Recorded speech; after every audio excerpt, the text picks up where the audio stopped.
compagnie de Michael Guiteau, accompagné cette fois-ci de Régis Delage-Moreau, également chercheur au laboratoire Wright, pour répondre aux nombreuses questions que nous avons reçues. Je précise qu'une partie de ces questions provient d'élèves qui travaillent sur la cellule dans le cadre d'un parcours culturel de la ville de Besançon. Et tout d'abord, Luna vous demande comment les cellules peuvent être à l'origine d'une fonction chez nous. Par exemple, comment une cellule de notre cerveau peut nous faire réfléchir ou une cellule de notre bras peut nous faire bouger. Ce qu'il faut savoir déjà, c'est que toutes nos cellules, avant d'être différentes, ont déjà une grosse ressemblance, c'est-à-dire qu'elles ont le même ADN, c'est-à-dire le même matériel génétique. Donc, ce qui est important de voir, c'est que malgré qu'elles aient tout le matériel génétique, bien sûr, comme vous l'avez dit, il y a des cellules qui sont dans le cerveau qui ont des caractéristiques propres, qui peuvent nous faire réfléchir, par exemple, et d'autres cellules qui sont, par exemple, dans le foie, qui vont nous permettre d'avoir un métabolisme au niveau du foie. Donc, comment on peut expliquer que des cellules qui ont le même matériel génétique vont devenir si différentes? Alors là, il faut partir sur le principe que dans notre matériel génétique, il y a ce qu'on appelle des gènes. Donc, ces gènes sont ceux qui vont permettre de produire les protéines. Et ces gènes, il y en a environ 20 000 dans le génome. Donc, chaque cellule a 20 000 gènes et ces 20 000 gènes sont les mêmes dans toutes les cellules.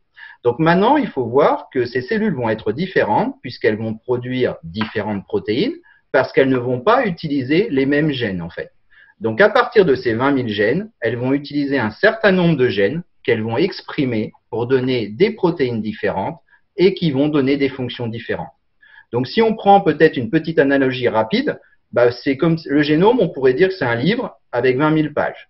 Et par contre, chaque cellule va utiliser des pages différentes. Donc, par exemple, les cellules du cerveau vont peut-être utiliser que les pages paires et donc produire que les protéines qui correspondent aux pages paires, alors que les cellules du foie vont utiliser, par exemple, les pages impaires et n'utiliser que les pages impaires pour produire les protéines. Et donc, le fait de lire différemment ce livre va donner une expression de protéines différentes qui vont donner des caractéristiques différentes à la cellule. D'accord. Et alors, une question de Romy qui demande les différences qui existent entre les différents animaux, donc les cellules des différents animaux. Et ensuite, y a-t-il plus de cellules dans le corps humain que chez les autres animaux? C'est vrai qu'on a l'impression que parce qu'il y a des êtres vivants différents, que les cellules seraient différentes. En fait, les cellules, elles sont pas, il n'y a pas tant de sortes de cellules que ça.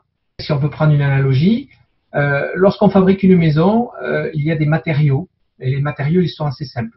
Ça va être des briques, ça va être du béton, mais il n'y a pas tellement de diversité dans les matériaux. Par contre, on est capable de faire des maisons différentes.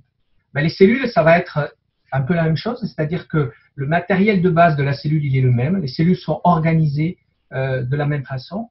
Par contre, elles sont capables, et comme le disait Michael, grâce au génome, en fait, de faire de la diversité. C'est-à-dire que les cellules vont être organisées différemment et elles vont pouvoir avoir des fonctions spécifiques. Alors, concernant le nombre des cellules, alors bien sûr, suivant les organismes, il va y avoir un nombre total de cellules différentes. Si on prend un éléphant, par exemple, il y aura plus de cellules dans un éléphant que dans un homme. Ou dans un homme, il y aura plus de cellules que dans une souris.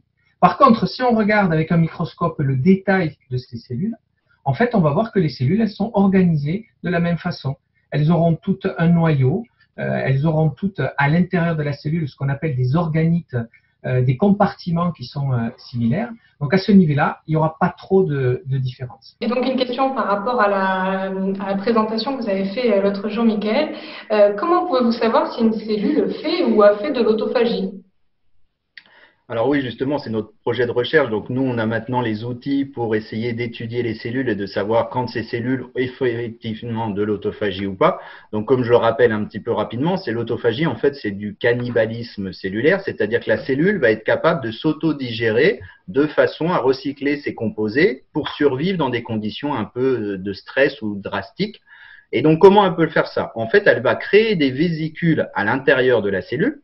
Ces vésicules qui vont se créer dans la cellule vont en fait englober une partie de la cellule à l'intérieur de la cellule et c'est cette partie englobée dans ces vésicules qui va être ensuite digérée de façon à récupérer les composés et à les réutiliser pour permettre de survivre dans ces conditions de stress. Donc maintenant, comment nous on peut le suivre au laboratoire? Alors là, on va se baser en fait sur des protéines qui sont importantes pour former ces vésicules. Donc nous, ce qu'on a fait, c'est qu'on a réussi à mettre des marqueurs sur ces protéines. Donc dans les cellules, on peut exprimer des protéines de l'autophagie qui sont marquées avec des marqueurs fluorescents. Et donc, quand les vésicules vont se former, en fait, on va être capable de les détecter par fluorescence dans la cellule. Donc, on peut même le faire dans des cellules vivantes. Donc, on peut les mettre ensuite sous un microscope et détecter ces molécules fluorescentes et donc déterminer s'il y a des vésicules d'autophagie qui se sont formées dans les cellules. D'accord.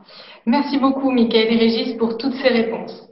Quant à vous, curieux, curieuses, rendez-vous vendredi pour découvrir le sujet de recherche en archéologie de Thomas Gouard. À très vite.